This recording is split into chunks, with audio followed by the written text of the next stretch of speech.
la fortaleza, la inspiración para todos los que, olvidando el yo, están resueltos a aprender y a compartir sin reservas. Nos quedamos en esta quinta loca para comenzarla, que es breve, pero que tiene ya una serie de, bueno, son pasos que tenemos que tratar de comprenderlos. Foja da 5 pasos, habiendo ya dado los 3 primeros, y construye una rueda alada en cada ángulo del cuadrado para los 4 santos y sus huestes. La primera parte, que es lo que ella marca como inciso A, nos dice los pasos. Como ya se explicó en el comentario de la estancia cuarta, que fue donde primero vimos a Foja como un rayo, como para llegar a los torbellinos que vimos también en la esloca anterior, etcétera, se refieren tanto a los principios cósmicos como a los humanos. Es decir, es el proceso de diferenciación macrocósmica, pero que abarca dentro de sí misma, porque la unidad es el todo, a lo microcósmico, que es lo humano. Recuerden que el reino humano es el que refleja mejor y más acabadamente del total a lo aparentemente separado o individual o hasta personal, estas leyes de la manifestación, o esta ley, porque es una sola en el fondo, de la manifestación, que también llamamos evolución. Hoy por la mañana, en el curso que está dando de aproximación a la teosofía de Colombia, el hermano don Gabriel Burgos, lo vio desde el punto de vista de él, porque él había visto anteriormente cómo esta ley de evolución fue desconocida por toda la teología religiosa, dogmática, tanto en el judaísmo como en el cristianismo después, etcétera, aunque está implícito aún en los restos que quedan de las reacciones originales más antiguas, tanto del Pentateuco como del Evangelio de San Juan, etcétera. Y sin embargo, él lo trató hoy como a un mismo sacerdote que nació en 1881, muere en 1955, el célebre Teilhard de Chardin, que era jesuita, etcétera, que fue excomulgado y que solamente muy recientemente se ha levantado la excomunión contra él, porque fue totalmente injusta. Fue porque él comprendió que no había nada estático en la manifestación, que todo se mueve. Los que puedan, busquen, porque hay, y los que no, yo les facilito, hay ¿cómo se llama? Un sitio donde se está poniendo por Catalina, la hermana que vive en Adiar de Colombia, estas grabaciones. Busquen las grabaciones anteriores si quieren, porque todas las clases son extraordinarias. Pero la de hoy, don Gabriel hizo un estudio que a mí me erizó. Yo sabía de algunos sacerdotes en Cuba, sobre todo un carmelita, que estuvo al frente de la iglesia del Carmen de la ciudad donde yo vivía, y que era español y que debe de estar todavía vivo porque era muy joven. Es lo que regresó a España porque él había pedido ser de clausura. Le concedieron la clausura a un convento de clausura carmelita que está cerca ahí de Salamanca. Ramón se llama él. Y este hombre no solo entendía Teilhard de Chardin y no tenía miedo de que sus feligresas conocieran la existencia de estas ideas, sino que, sobre todo a partir de 1986, le estoy hablando todavía del siglo pasado, él celebraba, o a partir del 87, porque claro, en el 86 no se sabía en Cuba en esos momentos, Él celebraba la muerte o tránsito a la vida superior, como le llamamos nosotros también, de Krishnamurti. Y publicaba una revistica para la congregación de la Iglesia del Carmen de Matanzas, que es el nombre de la ciudad, donde incluía siempre pensamientos de Teilhard de Chardin y pensamientos de Krishnamurti.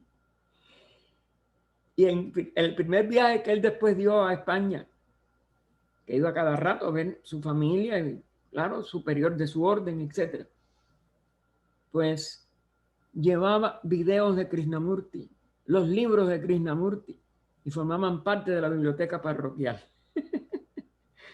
Un ser extraordinario de sensibilidad, de verdadero místico y de verdadero sacerdote que cumplía los votos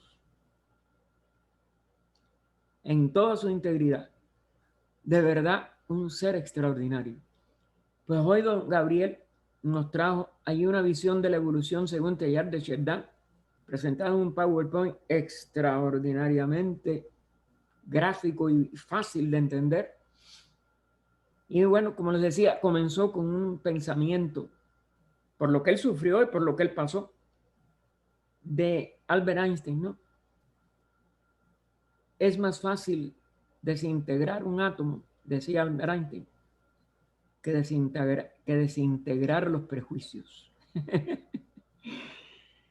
Y no voy a perder más tiempo porque nosotros estamos en otro estudio, pero si pueden, busquen esa séptima. Es la séptima. Le dije, óigame, don Gabriel, era la séptima, tenía que ser de esta calidad. Los pasos a que se refiere esta es loca, como ya se explicó en el comentario de la estancia cuarta, se refieren tanto a los principios cósmicos como a los humanos. Los últimos, según la división exotérica con X, los humanos son 3, espíritu, alma y cuerpo. Y según los cálculos esotéricos, 7 principios. Como todas las leyes, la luz, etcétera, los sonidos de la escala musical, todos se desenvuelven en 7, aunque sigan siendo 1.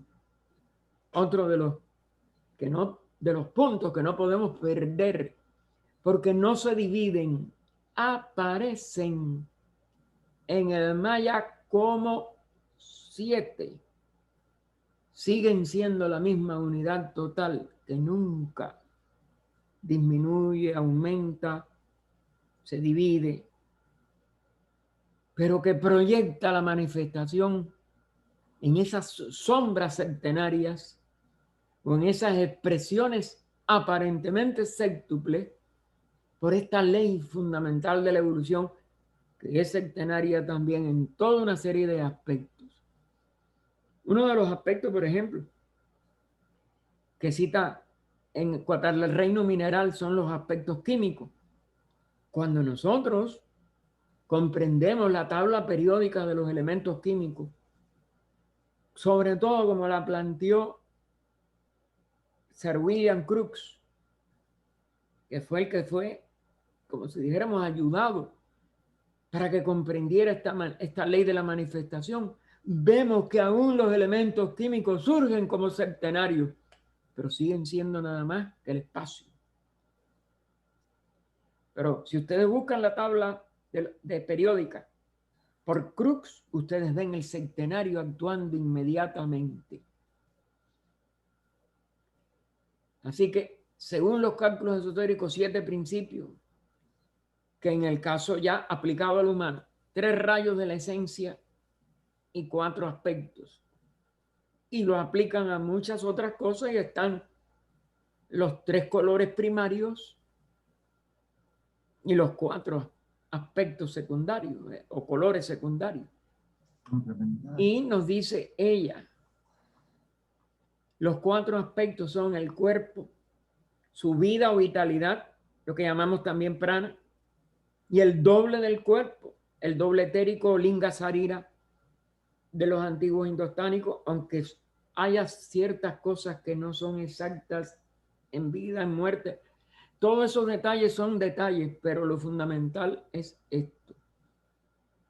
Esta es la tríada que desaparece con la muerte de la persona. y el Kamarupa que se desintegra en Kamaloka después.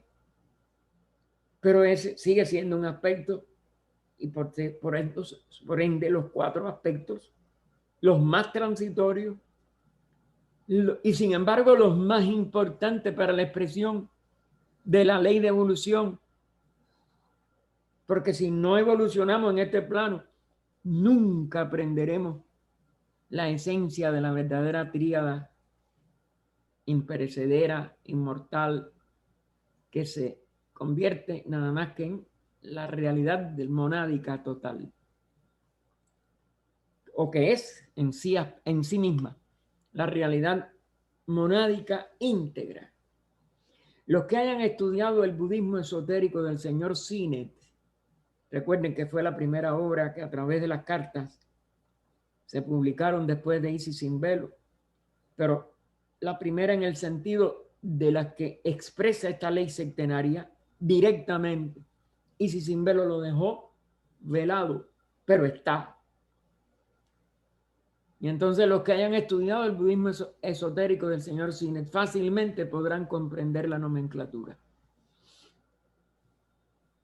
Y esta nomenclatura ya fue relacionando a toda la doctrina secreta con ella y después, ¿dónde lo incluyó? De una manera fantásticamente, como dijeron, didáctica, que es lo que demuestra que ella también sabía enseñar y poner los temas ordenados, pero cuando podía concretarse a una sola intención. En su último libro, o penúltimo, porque, bueno, se inscribieron casi a la vez, el penúltimo y el último, vamos a no decir cuál fue el último, y el penúltimo, que fueron La voz del silencio y esta, La clave de la teosofía, donde explica la constitución centenaria de una manera magistral, aunque todavía con algunos delitos que levantó su punta en el 6º tomo después que se publicó de la doctrina secreta por Annie Besant, porque en la época que ella vivía, a los que ella se los había enseñado, que era el círculo interior de lo que después se conoció como sección esotérica, pues tenían la promesa de tratarlo de asimilar, de ir vibrando con sus mentes, porque la vibración mental llega, para que años después el resto de la humanidad lo pudiera comprender. No es que fuera a ser secreto para siempre y todas las cosas truculentas que mucha gente piensa. Era que hay que preparar la conciencia humana para que pueda de verdad descubrir lo más profundo. Si no, pasó como le pasó a Teilhard de Chardin. Sus propios de su propia religión lo rechazaron porque no pudo romper sus prejuicios. Porque es muy difícil destruir los prejuicios. Existen 2 escuelas esotéricas, o más bien una escuela dividida en 2 secciones. Una, para los lanús, recuerden que es el término oriental de discípulos internos. La otra, para los chelas, otra manera de ver el discipulado o los discípulos, pero ya externos o semilaicos, más allá de los Himalayas. Porque no tienen que tomar una vestidura externa. No es que tengan que ser budistas de la línea budista externa.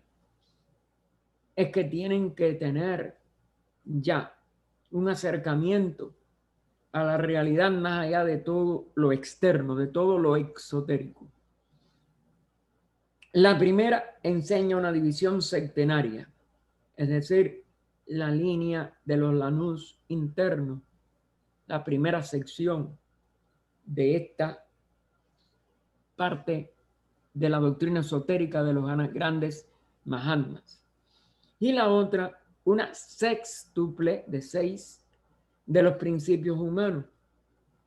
Porque en realidad hay un principio que nunca se dice mientras no se alcanza esa estatura interna, aunque se nombren a veces como en el budismo esotérico, como en en la clave de la teosofía, bajo nombres, etcétera, pero siempre no hay nada centenario que se pueda dar completo mientras el ser no está comprometido a no divulgar lo más profundo a los demás.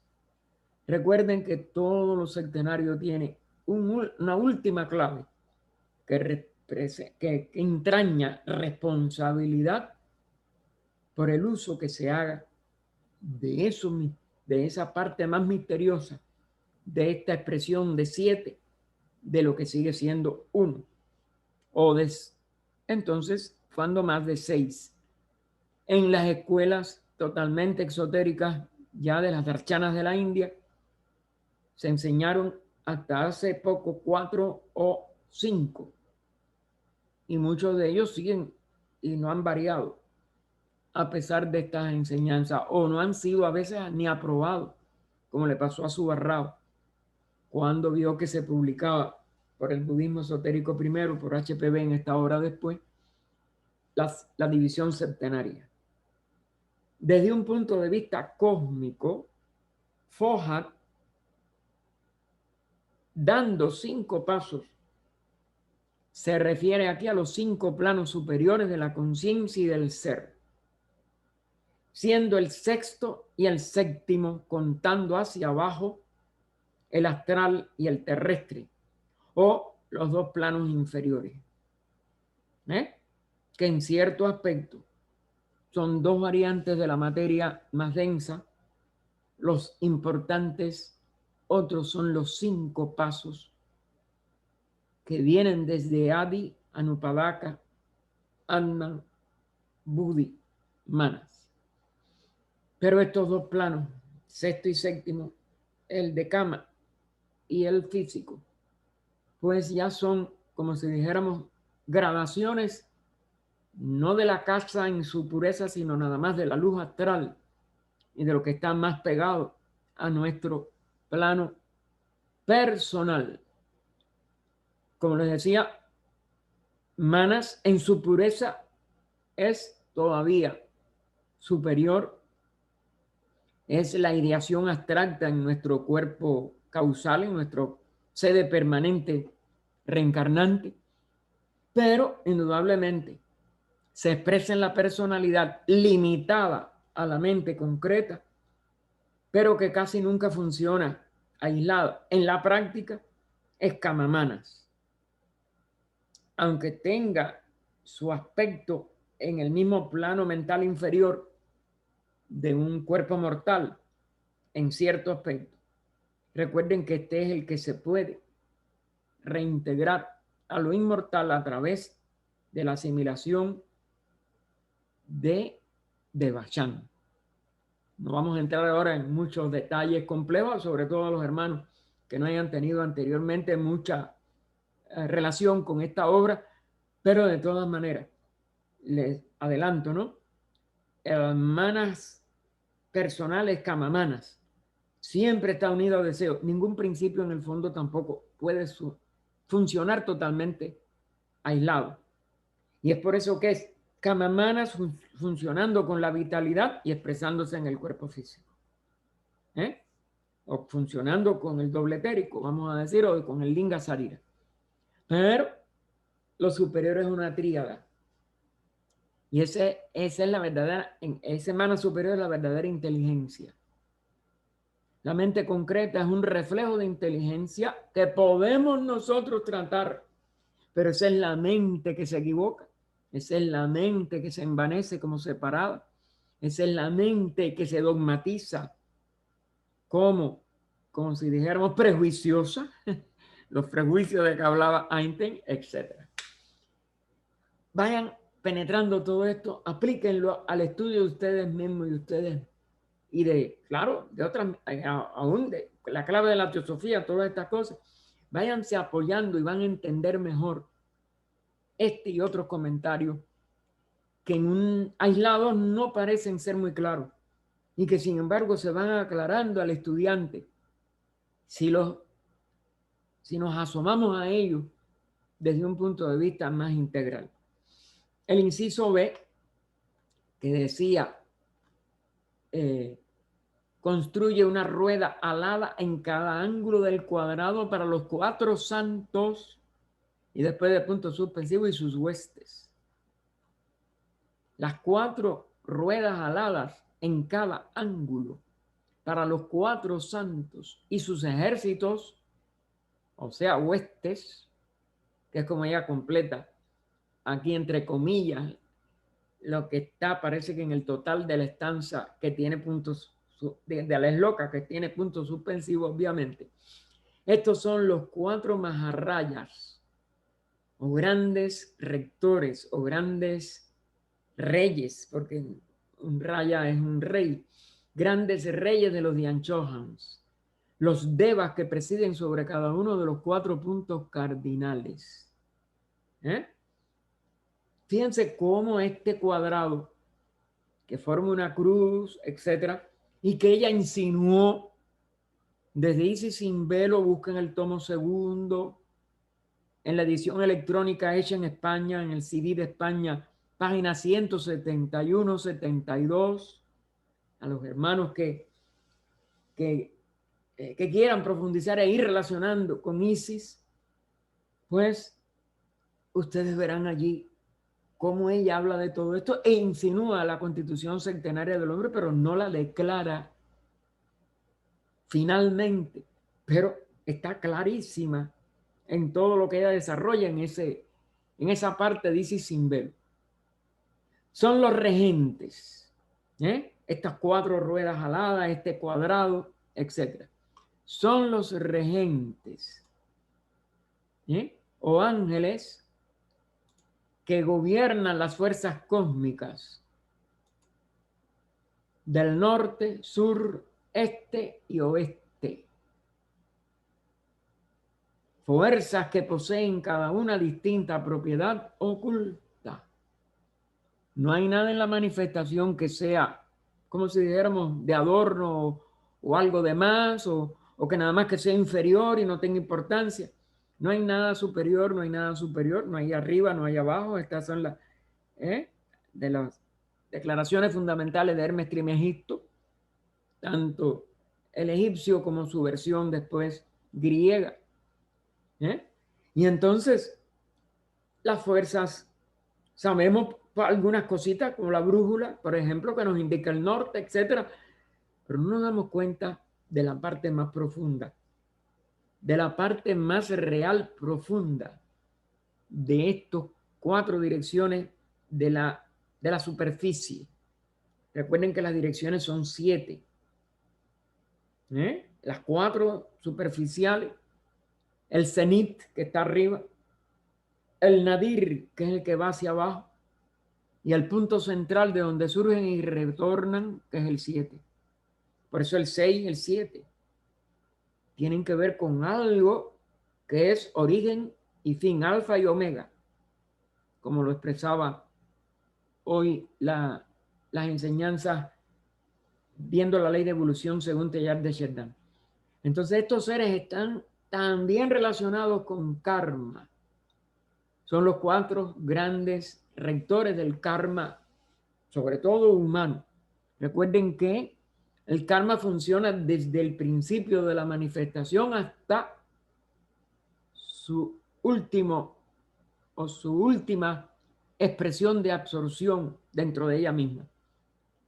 Pero tiene una función muy específicamente aplicada a este reino único de todos los reinos, que es el humano, y que es el principal, por el cual los 6 anteriores, los 3 elementales, mineral, vegetal, animal, que preceden al ser humano, consideramos, son para que puedan llegarse a expresar esta única etapa, la etapa humana,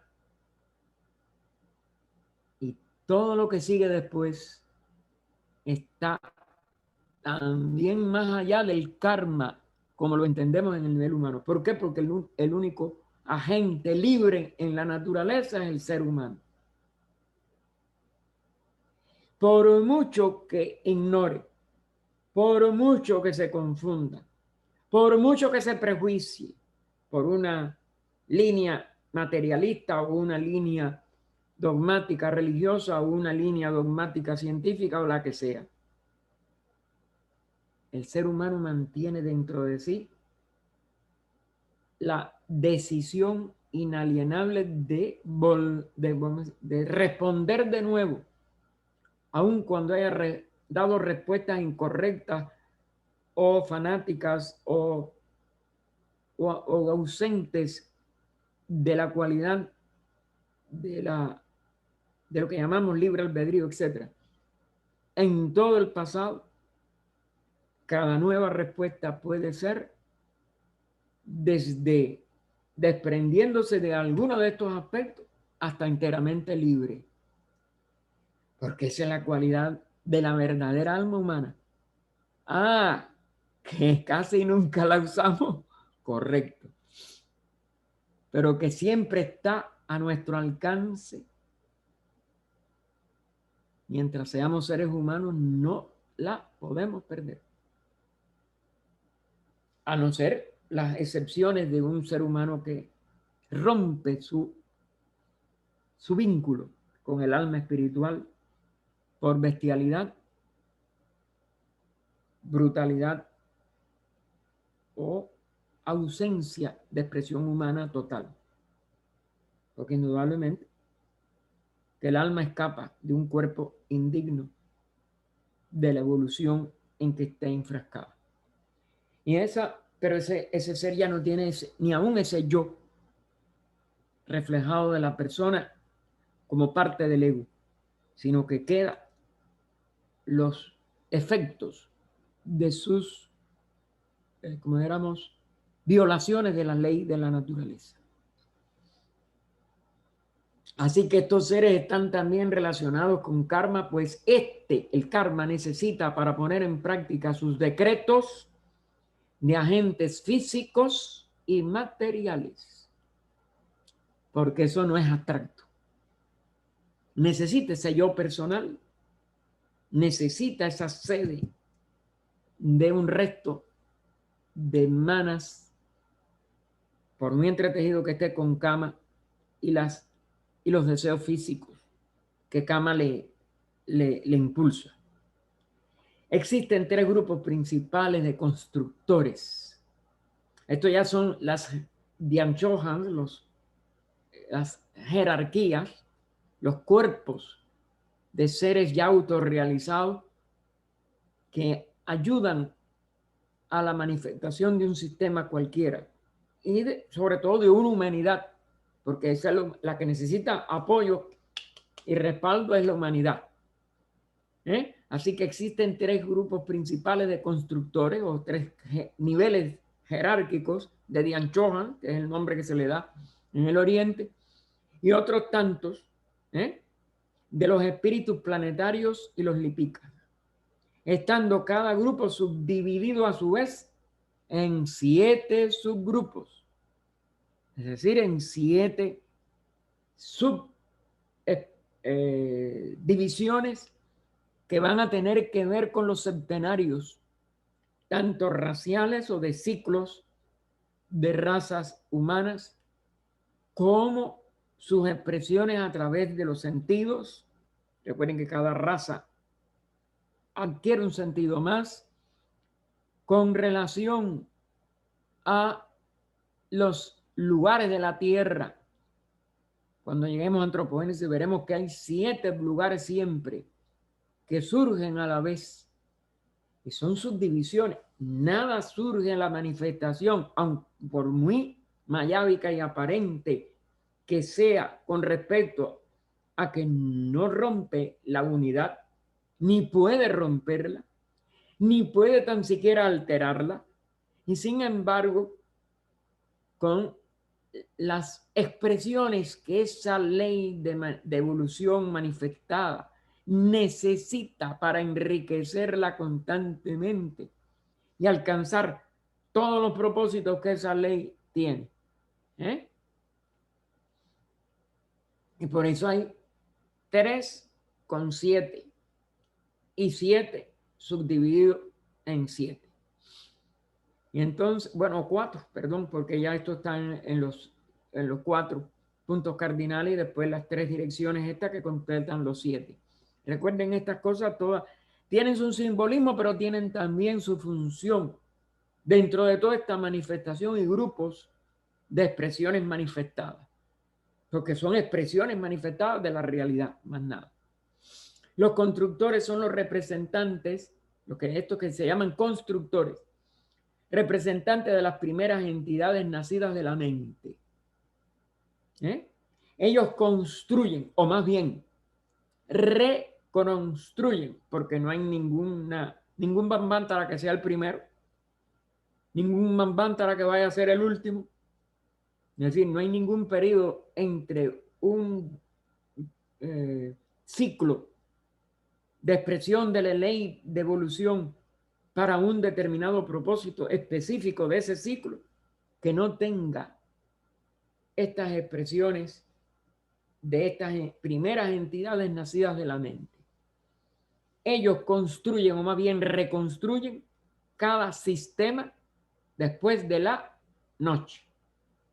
Como no hay ningún primer Manvantara, como no hay ningún último Manvantara, como no hay un principio posible de lo eterno, sino la alternación por siempre imparable y por siempre exacta de inspiraciones y expiraciones de esta aparente diversificación del espacio que vuelve a inspirarse y quedar como ese espacio inalterado, inalterable, que siempre es lo que es en su integridad.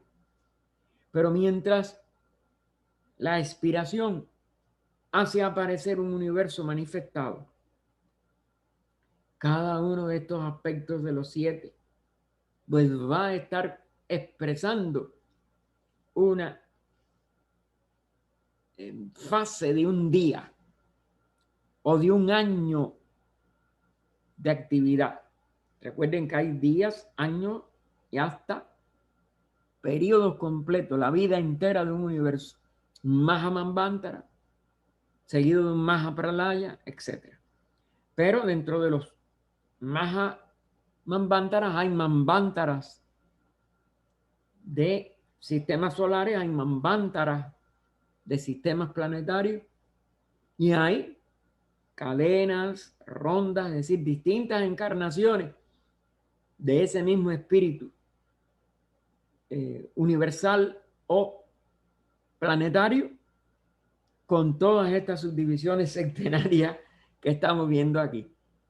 Parece un rompecabezas y un abracadabra, y sin embargo todo se va encajando en el ritmo de 1, 3, 7, 7, etc. Y todos los múltiplos de 7 que puedan convenir de acuerdo al nivel de análisis que cada uno de ustedes llegue.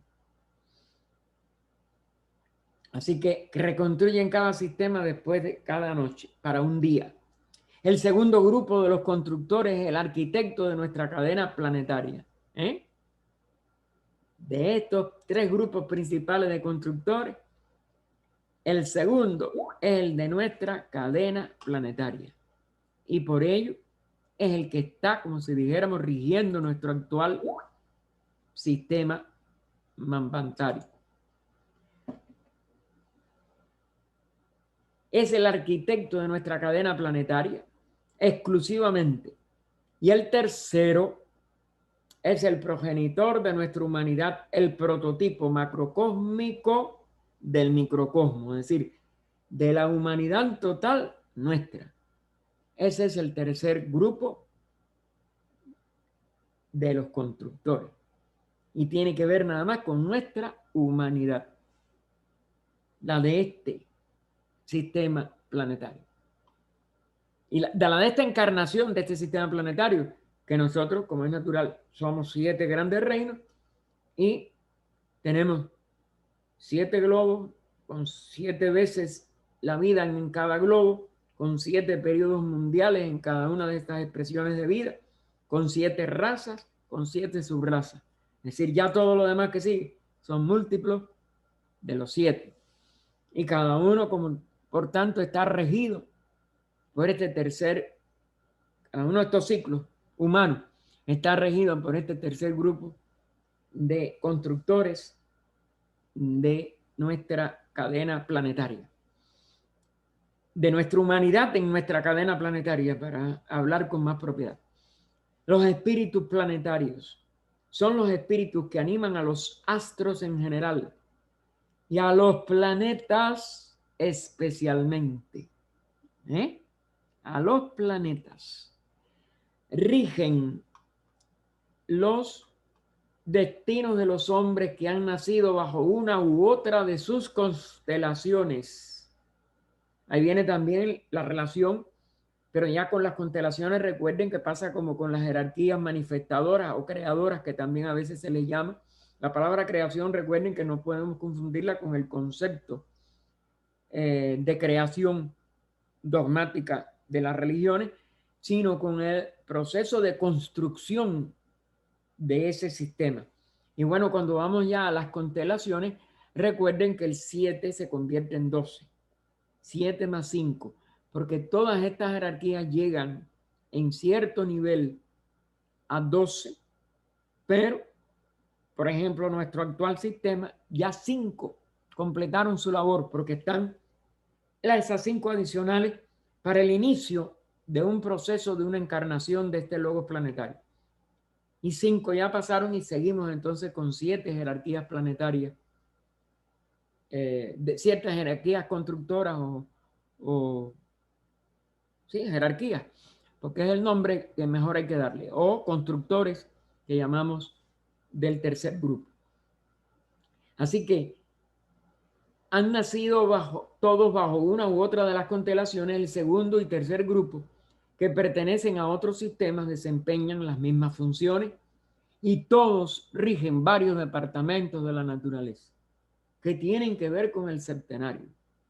Los Lipika, recuerden que estos son escribientes, la palabra, ¿no? Los que escriben el karma, los que llevan los récords, que también se le llaman anales acásicos, porque es en el acasa donde eso queda, como dijéramos, la vibración. Y mientras hay manifestación, todo eso va a ir, como dijéramos, expresando la ley de acción, reacción, de comienzo de otras causas y efectos de todas esas causas, porque todas las fuerzas se van tendiendo a equilibrar desde el desequilibrio provocado por la primera vibración que expresó las primeras causas, o las causas, vamos a decir, que nosotros ya podemos apreciar en nuestros niveles, al menos de estos limitados e inferiores de evolución. Así que los Lipika, que son estos escribientes, que se describen en el comentario número 6 de la estancia cuarta, a la que ya nos referimos, son los espíritus del universo. Mientras que los constructores son únicamente nuestras propias deidades planetarias. Los Lipika se hayan relacionado con karma, siendo sus registradores directos, es decir, los que dejan esa constancia en estos anales de la casa, que son los anales kármicos, tanto de cada criatura como de todas sus relaciones, o todos los karmas colectivos, familiar, de nación, de localidad, de profesiones, de uniones en una institución como esta, cualquier cosa de esta, nos está enlazando por un karma que abarca a muchos seres. Y por eso Anibesan siempre decía, comprender la generalidad, los principios fundamentales de la ley kármica es nada más que algo bastante asequible a cualquier mente sincera. Comprender todas sus interrelaciones y consecuencias al detalle, solamente un adepto.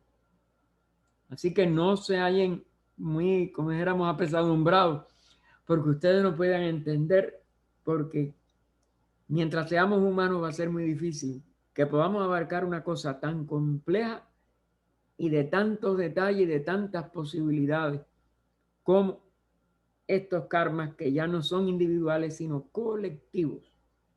El karma de una nación, el karma de una ciudad, el karma de una familia entera a través de varios siglos o de varios milenios.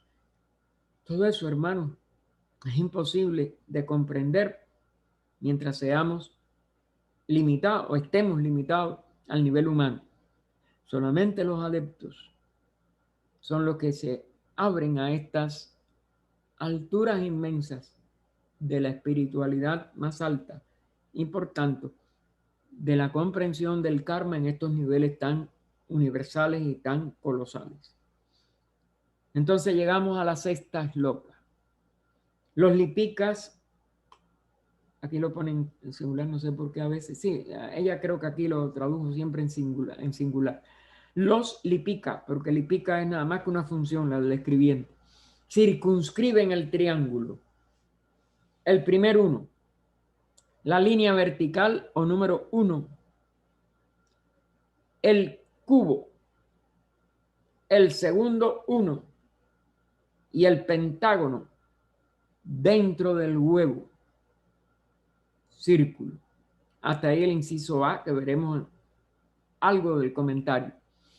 Es el anillo llamado no se pasa, entre comillas, para los que descienden y ascienden, como también para los, nos pone entre paréntesis, que durante el kalpa están marchando hacia el gran día. Sé con nosotros.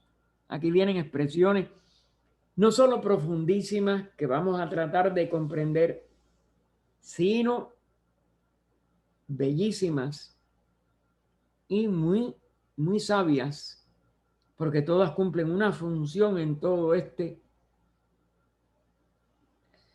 ideación cósmica, este plan de evolución cósmico que llamamos el plan de evolución o el gran plan cuando se aplica a la humanidad. Ahí, hasta ahí el inciso B. Así fueron formados los Arupa y los Rupa. Arupa sin forma, sin vehículo objetivo, y los Rupa los conforma con un vehículo denso, con un vehículo con forma. El mundo informe y el mundo de las formas, nos aclara ella entre paréntesis. De la luz única, de la luz única, fue el primer rayo que vimos de luz en la primera diferenciación y es foja. De la luz única, 7 luces. De cada una de las 7, 7 veces 7 luces. Las ruedas, recuerden los 4 grandes maharayas, vigilan el anillo. El anillo no se pasa. Se está refiriendo a parte de la misma expresión. El anillo llamado no se pasa. Las ruedas vigilan ese anillo. El comentario nos dice, la estancia prosigue con una descripción minuciosa, minuciosa, de las órdenes de la jerarquía angélica, lo que llaman o llaman en el oriente los devas, del grupo de 4 y 7 emanan los grupos de 10. Los que hayan estudiado algo de Cábala saben que los 7 sefirot junto con la corona sefirotal forman el 10 y que eso es lo que es el universo íntegro, completo. Y aquí está esta misma también relación, que es lo que en cierto aspecto, como es natural, nos encierra también en las enseñanzas de Pitágoras, la década pitagórica. Y por eso el 10 tiene en doctrina esotérica un valor que tenemos que seguir profundizando mientras estudiemos y no alcancemos la estatura de ese adectado que nos dará todas las posibilidades. Así que emanan los grupos de 10 y entonces del grupo de 4 y 7 emanan los grupos de 10 nacidos de la mente, o 12, o 21, etcétera.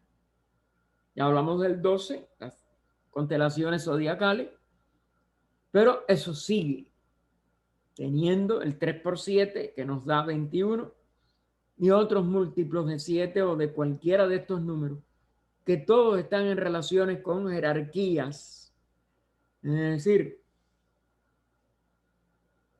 uniones de seres autorrealizados que trabajan como unidad, como trabaja la fraternidad blanca, como trabajan grandes expresiones de la vida divina, una vez que se traspasa el nivel individual, que repito, nada más que la expresa el reino humano. Por eso, si no empezamos a trabajar en armonía y en verdadera fraternidad, jamás podremos alcanzar ninguna estatura que nos lleve al adectado, porque el adectado es totalmente salir del nivel individual y actuar autoconscientemente como si fuéramos todavía un ser individual, pero compactados y en un solo, vamos a decir, objetivo, en una sola comprensión, en una sola acción, con una jerarquía en bien ya del total, es decir, de la vida total. Porque no solo el estado de conciencia de un ser que alcanza la perfección se une a todos los seres y todas las criaturas conscientemente, sino que actúa bajo esa unión por el resto de su manifestación. Y aquí es donde vienen toda una serie de respuestas de por qué las encarnaciones tienen que ser a veces, o más bien a veces no, como promedio, para que la humanidad se dé cuenta de su misión y de su evolución propia y de su misión ya como una sabiduría, no como el ser humano ignorante que somos ahora, en cuanto alcance esa estatura, porque esa estatura no la puede alcanzar mientras se sienta, yo quiero esto, yo quiero lo otro, y vislumbre de ello nos los dio sobre todo Krishnamurti. Mientras existe el yo, no puede haber solución a ninguno de los conflictos humanos. Nada más podemos llegar a un crecimiento y a una comprensión de nuestras etapas verdaderamente espirituales por unidad total, por no sentirnos separados ni de nada ni de nadie y poder armonizarnos primero como fraternidad, pero después actuar como unidad.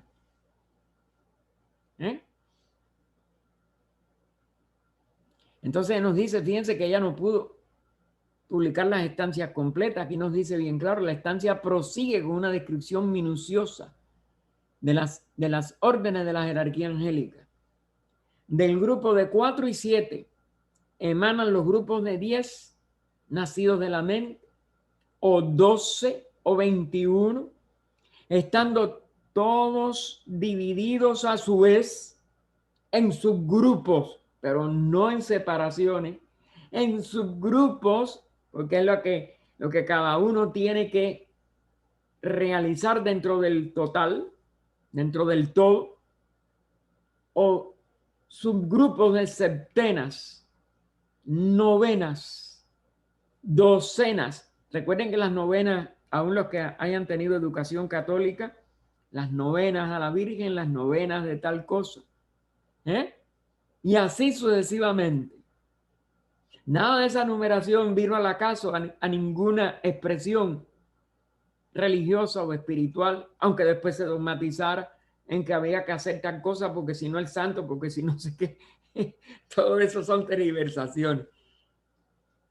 Pero son expresiones de la ley, de cómo lo uno que llega a expresarse como individualidad tiene a su vez que ir comprendiendo su entrelazamiento,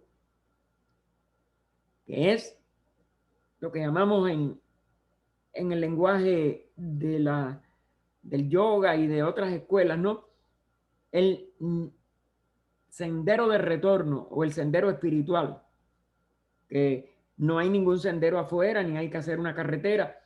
Es como dentro del ser humano tiene que empezar a comprender su unidad con 3, 7, 10, 12, 21, septenas, novenas, docenas, las 12 como expresiones de la misma ley de las constelaciones, y así sucesivamente, hasta confundirse la mente en esta enumeración interminable de huestes y seres celestiales, cada uno con su función distinta en el gobierno del cosmos visible durante la existencia del mismo. Y fíjense que pone cosmos con K. Es decir, que las expresiones de trabajo conjunto no es desde la, vamos a decir, desde la individualidad al todo y otra vez y ya, sino que va, como dijéramos, creciendo en funciones jerárquicas en las cuales el ser se tiene que ir armonizando para poder englobar a la misión total, que como ser autorrealizado va a contribuir, pero dentro de todos estos subgrupos, con, como si dijéramos, con específicas coloraciones o funciones dentro de cada uno de todos estos grupos. ¿Cómo eso se puede hacer en armonía con el natural y con las notas o las vibraciones adecuadas?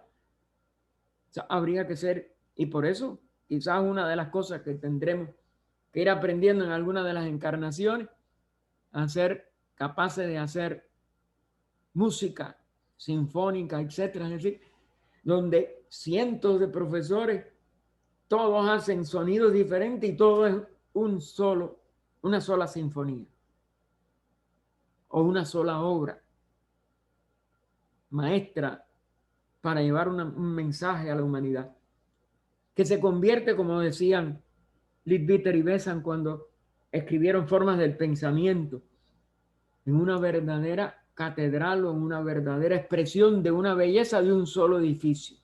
Es decir, sigue siendo una sola obra y sigue teniendo un solo efecto en los mundos mental, espiritual y sabe Dios, los superiores.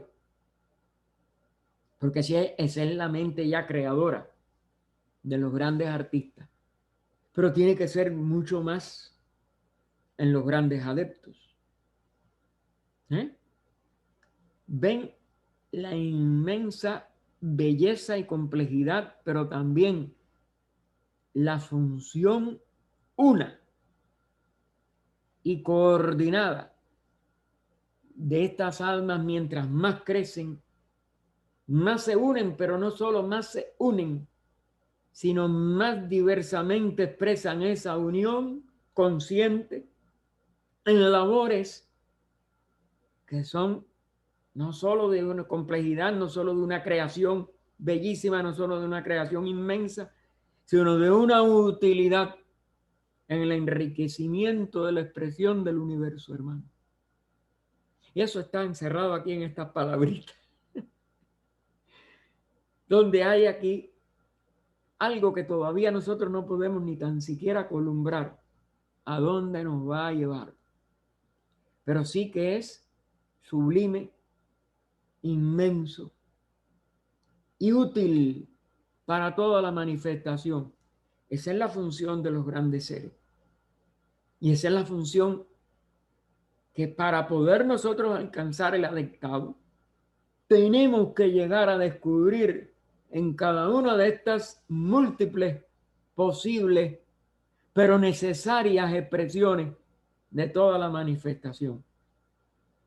Luego no es para, yo quiero salir de ancho, para salir de la vida humana, para olvidar, es para poder ser una contribución efectiva, original, irrepetible, porque la manifestación siempre no va a repetir, no va a clonar nada, pero dentro de jerarquías como estas.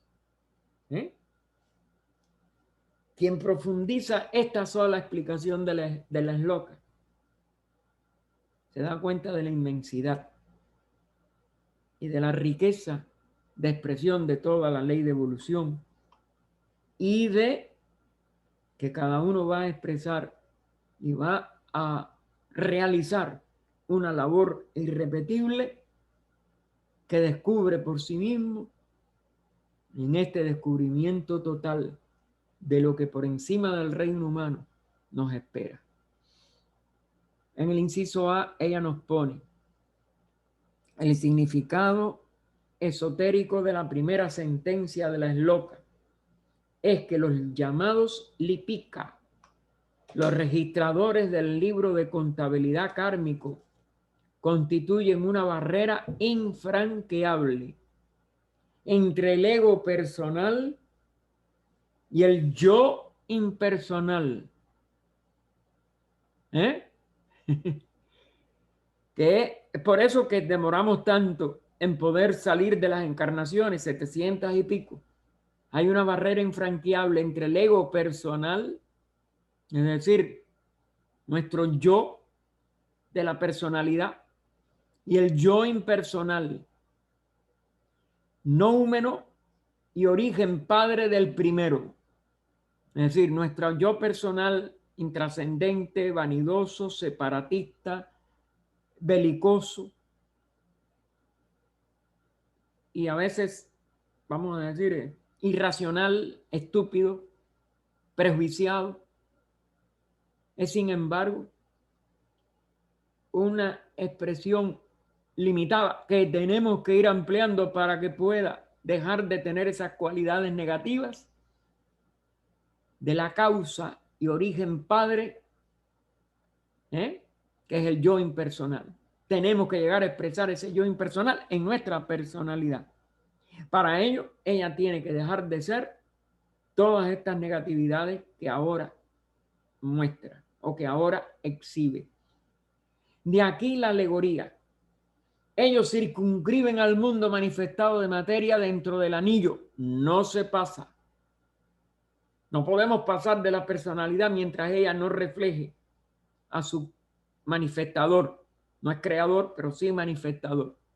Este mundo es el símbolo objetivo del uno dividido en los muchos. Y mientras nos sentamos divididos, mientras nos sintamos muchos, mientras nos sintamos personas más importantes que los demás, o que tenemos que dominar a los demás, o que tenemos que guiar a los demás, permaneceremos sin pasar el anillo. En los planos de ilusión, es decir, de Maya, de Adi el primero, o de Eka el uno, y este uno es la agregación colectiva o totalidad de los principios creadores o arquitectos de nuestro universo visible. Nosotros tenemos que traspasar este maya. Primero a través de lo que llamamos fraternidad. Después de lo que llamamos compasión por los que aparecen totalmente equivocados. Pero por último, reconociendo nuestra unidad aún con los más equivocados. Y romperemos nuestro aislamiento también. Es como único lo romperemos. De ahí la alegoría. Los lipicas separan el mundo plano del espíritu puro del mundo de la materia. Mientras respondamos al mundo de la materia, no podemos entrar al mundo del espíritu. Aquellos que descienden y que ascienden, las mónadas que encarnan y los hombres luchando por la purificación y ascendiendo, pero que no han alcanzado todavía la meta. La meta es la unidad. O se produce a través de la unidad, para hablarlo con mejor propiedad. Así que los que ascienden, aquellos que ascienden y que descienden y que ascienden, pueden cruzar el círculo, no se pasa. Únicamente en el día, sé con nosotros, cuando logremos la unidad. Aquel día en que el hombre, liberándose de los lazos de la ignorancia y reconociendo por completo la no separatividad, la no posibilidad de separarse del ego que está dentro de su personalidad, erróneamente considerada como suya propia, del ego universal, ánima supramundi, se sumerge por tanto en la esencia una, para convertirse no solo en uno con nosotros, las vidas universales manifestadas, que son una vida, sino en ella misma. Esto es lo que significa esto, en el sentido verdaderamente más profundo. Lamentablemente, lo tenemos que dejar aquí, porque quisiéramos que esta poesía, pero también esta realidad, pudiera seguirnos bañando hasta lograr, como si dijéramos, una vivencia, aunque sea momentánea, de esta belleza. Pero bueno, seguiremos. Vamos a ir al final de la 115 para coger otra vez de aquí la alegoría. Y haremos con un repaso de todas maneras. Final de la 115. De ahí la alegoría. Oh vida oculta que vibras en cada átomo. Oh luz oculta que brillas en cada criatura. Oh amor oculto que todo lo abarcas en la unidad de cada ser que se sienta uno contigo. Sepa que por lo tanto es también uno con todos los demás. Paz, paz, paz a todos los seres. Gracias.